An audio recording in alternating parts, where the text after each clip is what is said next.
নমস্কার, দেখছেন কলকাতা টিভি। আপনাদের সঙ্গে আমি ঋষিকেশ। শুরু করছি সংবাদ সারাদিন। এসএসসির একাদশ দ্বাদশ নিয়োগ দুর্নীতিতে আদালতে আত্মসমর্পণ করে জামিনের আবেদন পরেশ কন্যা অঙ্কিতা অধিকারীর।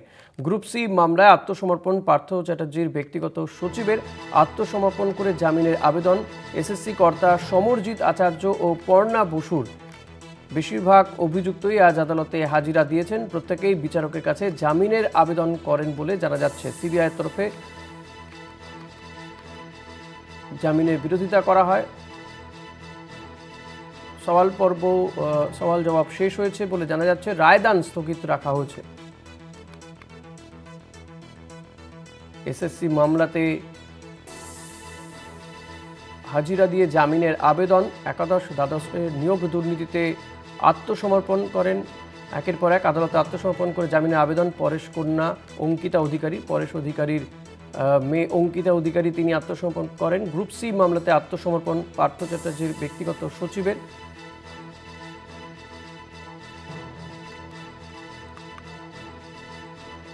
পাশাপাশি আত্মসমর্পণ করে জামিনের আবেদন এসএসসি কর্তা সমরজিৎ আচার্য ও পর্ণা বসুর।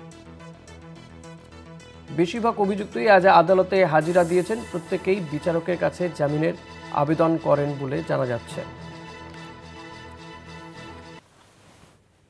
কোর্ট কগনিজেন্স নেওয়ার পর সুপ্রিম কোর্টের ডাইরেকশন অনুযায়ী আজকে সমন হয়েছিল নিয়ারলি 75 জনের এগেনস্টে, এটা নিয়োগ দুর্নীতির মামলায়, এবং সেই অনুযায়ী আজকে সবাই অ্যাপিয়ার করেননি। যারা অ্যাপিয়ার করেছেন তাদের শুনানি হয়ে গেছে, এবং এটাতে যারা অ্যাপিয়ার করেছেন তাদের মধ্যে আছেন অঙ্কিতা অধিকারী এবং সুকান্ত আচার্যি, অঙ্কিতা অধিকারী বাবা আছেন, আর আছেন পঙ্কজ বনসাল আছেন, নীলাদ্রি দাস আছেন, এবং অন্য আরও সবাই আছেন।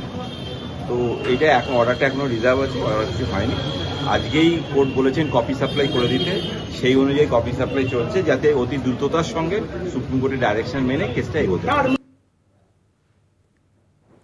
এই নিয়ে আমরা কথা বলবো। আমাদের প্রতিনিধি অরিত্র ঘোষ রয়েছেন। অরিত্র, আজকে আমরা দেখলাম যে এই এসএসসি মামলাতে একের পর এক ব্যক্তি তারা হাজিরা দেন এবং জামিনের আবেদন করেন, যদিও সিবিআই এই জামিনের বিরোধিতা করে। ঠিক কি হলো, সওয়াল জবাবে কি উঠে এলো? যদিও রায়দান তো এখনো হয়নি।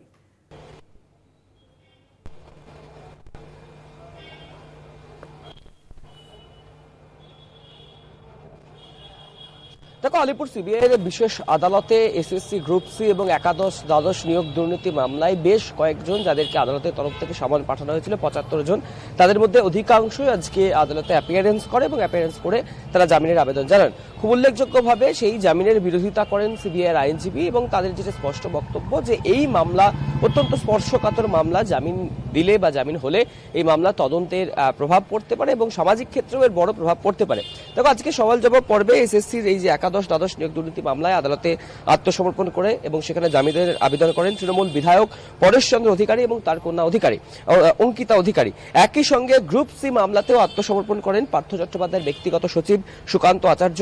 আত্মসমর্পণ করেন এসএসসির দুই কর্তা, যাদের মধ্যে রয়েছেন সমরজিৎ আচার্য এবং পর্ণা বসু। তারাও কিন্তু জামিনের আবেদন জানান। জামিন চেয়েছেন পার্থ চট্টোপাধ্যায় নিজে স্বয়ং, এসপি সিনহা অর্থাৎ শান্তিপ্রসাদ সিনহা, সুবীরেশ ভট্টাচার্য, প্রসন্ন রায় এবং জীবন সাহা সহ প্রত্যেককেই। উল্লেখ্য, এসএসসি গ্রুপ সি নবম, দশম এবং একাদশ দ্বাদশ মিলিয়ে নিয়োগ দুর্নীতির যে 3টি মামলা, সেই 3টি মামলাতেই সম্প্রতি ফাইনাল চার্জশিট তথা চূড়ান্ত চার্জশিট জমা দিয়েছে সিবিআই, এবং সেই মামলায় নাম থাকা 75 জন অভিযুক্তকে সমন পাঠিয়েছিল সিবিআইয়ের বিশেষ আদালত।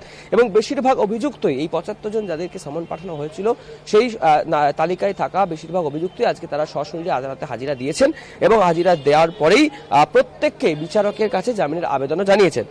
তবে সিবিআইয়ের তরফ থেকে এই যে জামিন, সেই প্রত্যেকের জামিনের বিরোধিতা করা এবং সিবিআইয়ের আইনজীবীর তরফ থেকে যেটা দাবি করা হয় যে প্রত্যেকটি মামলার চরিত্র আলাদা রয়েছে, তবে এই যে দুর্নীতি অর্থাৎ নিয়োগ দুর্নীতি, সেই নিয়োগ দুর্নীতি সমাজে বড়সড় প্রভাব ফেলেছে। তাই অভিযুক্তদের জামিনে সিবিআইয়ের আপত্তি রয়েছে। তবে সব পক্ষের সওয়াল জবাব শোনার পর এখনো পর্যন্ত কোনো নির্দেশ দেয়নি আলিপুরের বিশেষ সিবিআই আদালত। অর্ডার এখনো পর্যন্ত রিজার্ভ রাখা হয়েছে, আরো বেশ কিছুক্ষণ পরে হয়তো অর্ডার দেওয়া হবে যে কি সিদ্ধান্ত নিল আদালত। তবে উল্লেখযোগ্যভাবে সুপ্রিম কোর্টের নির্দেশে এই যে মামলা, সেই মামলার দ্রুত বিচার শুরু করতে হবে এমনটা নির্দেশ দিয়েছে সুপ্রিম কোর্ট। প্রত্যেকের হাজিরা সম্পূর্ণ হলে এই মামলায় চার্জ গঠন করা হবে এবং সেই চার্জ গঠনের দিনও ধার্য করবে আদালত। একই সাথে তারপরে শুরু হবে বিচার প্রক্রিয়া। অন্যদিকে ওএমআর সিট রক্ষণাবেক্ষণের দায়িত্বে থাকা নাইসা যে সংস্থা, সেই নাইসার 2 ডিরেক্টরও তারাও কিন্তু আজকে হাজিরা দিয়েছিলেন এবং প্রত্যেককেই তারা জামিনের আবেদন জানিয়েছেন। সব মিলিয়ে এই যে এসএসসি এবং একাদশ দ্বাদশের যে নিয়োগ দুর্নীতির মামলা, সেই মামলাতে 75 জন যাদেরকে সিবিআই এর স্পেশাল আদালতের তরফ থেকে সামন পাঠানো হয়েছিল তারা হাজিরা দিয়েছেন এবং প্রত্যেককেই সশরীরে হাজিরা দিয়েছেন বলে দাবি করেছে আদালত এবং তারা জামিনেরও আবেদন জানিয়েছেন। দুপক্ষের সওয়াল জবাব পর্ব ইতিমধ্যে শেষ হয়েছে, কিন্তু খুব উল্লেখযোগ্যভাবে সিবিআই আইনজীবীর তরফ থেকে দাবি করা হয়েছে যে এই জামিন দিলে সমাজে বড়সড় প্রভাব পড়বে। আপাতত সওয়াল জবাব শেষ হয়েছে, এখনো শুনানি শেষ হওয়ার পরে যে নির্দিষ্ট অর্ডার বা যে নির্দিষ্ট নির্দেশ আদালত দেবে সেই অর্ডার পেন্ডিং রাখা হয়েছে। অনেক ধন্যবাদ অরিত্র। কথা বলছিলেন আমাদের প্রতিনিধি অরিত্র ঘোষের সঙ্গে।